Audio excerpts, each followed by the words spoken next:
Welcome to my channel. आज हम पढ़ेंगे बीएनएस में मर्डर के सेक्शंस, जो कि सेक्शन हमारा है 101। पहले हमने क्या पढ़ा था? सेक्शन 100 जो कि कल्पेबल होमिसाइड से डील करता था। आज हम पढ़ेंगे मर्डर। ठीक है, जिसने मेरी कल्पेबल होमिसाइड की वीडियो नहीं देखी है, पहले प्लीज़ वो जाके देखिए।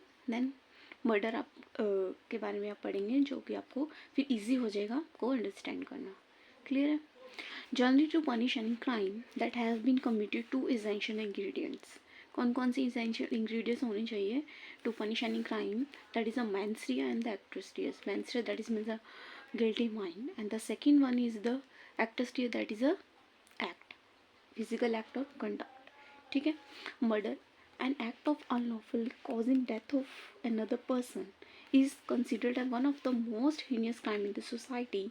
In India, BNS provide a comprehensive framework to define the address the offenses of murder.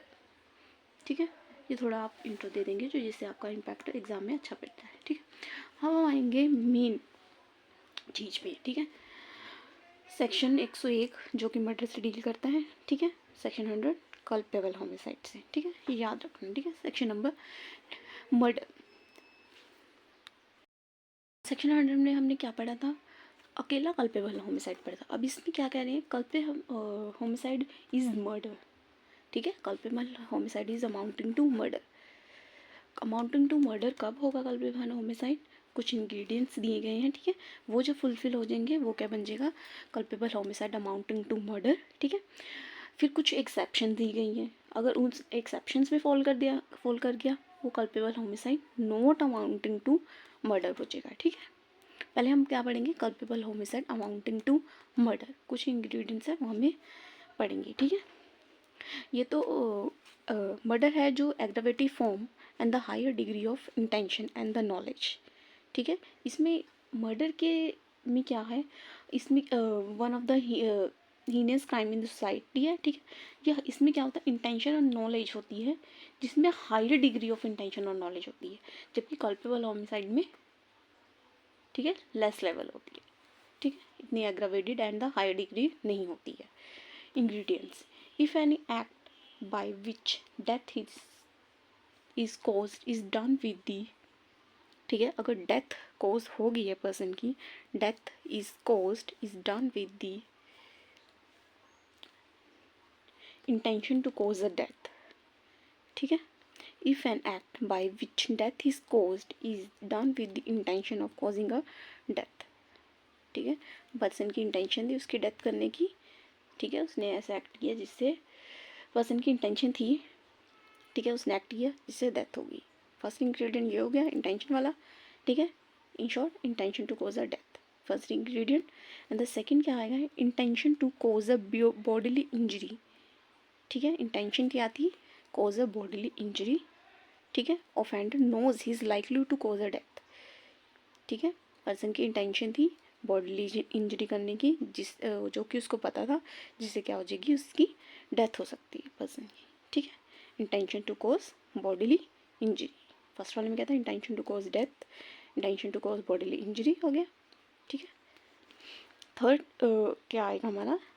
A B and then C आ गया। Intention to cause bodily injury that is sufficient in the ordinary course of nature to cause a death. ठीक है, ऐसी bodily injury cause करना जो कि person की death करने के लिए सफिशेंट है। ठीक है, इसमें भी क्या कौन कौन से आ जाएगा?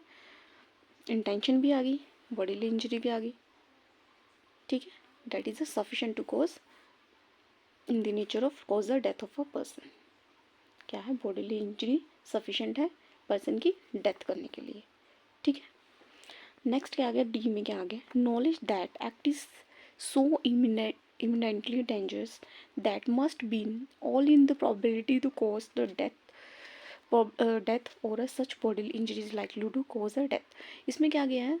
कहा गया है कि पर्सन को नॉलेज थी, ठीक है, कि ऐसा एक्ट है जिससे पर्सन की डेथ भी हो सकती है या बॉडीली इंजरी भी डायरेक्टली डेथ भी हो सकती है। ठीक है, पर्सन की, या फिर ऐसी कोई बॉडीली इंजरी भी हो सकती है जिससे पर्सन की डेथ हो जाए। ठीक है, पर्सन को नॉलेज थी होती है इसमें। ठीक है, नॉलेज है पर्सन को कि वो कोई ऐसा एक्ट करेगा जिससे पर्सन की डेथ भी हो सकती है या फिर बॉडीली इंजरी हो जाएगी जिससे उसके पर्सन की क्या हो जाएगी, डेथ हो जाएगी। ठीक है, commit any such act without any excuse for incurring the risk. ठीक है, फर्स्ट हमने इसके 4 इंग्रेडिएंट्स हैं culpable homicide amounting to murder, जो हमने डिटेल में पढ़ ली है। ठीक है, फर्स्ट में क्या पढ़ा, इंटेंशन है पर्सन की डेथ की। ठीक है, इंटेंशन प्लस नॉलेज, क्या है, नॉलेज है ऐसी बॉडली इंजरी होगी जिससे डेथ हो जाएगी। थर्ड वाले में हमने क्या पढ़ा, इंटेंशन है, सफिशिएंट बॉडली इंजरी है जिससे क्या हो जाएगी, डेथ। फिर इसमें पर्सन की नॉलेज है, प्रोबेबिलिटी, ठीक है, जिससे पर्सन की पर्सन को नॉलेज है, ठीक है, कि वो ऐसा कोई एक्ट कमिट करेगा जिससे पर्सन की डेथ भी हो सकती है और कोई ऐसी और बॉडीली इंजरी हो जाएगी कोई ऐसी जिससे उसकी पर्सन की डेथ हो जाएगी। ये 4 इंग्रेडिएंट्स हैं। ठीक है, नेक्स्ट आ गया हमारे पास, उसके बाद एक्सेप्शंस आ गए। जिस एक्सेप्शन टू मर्डर।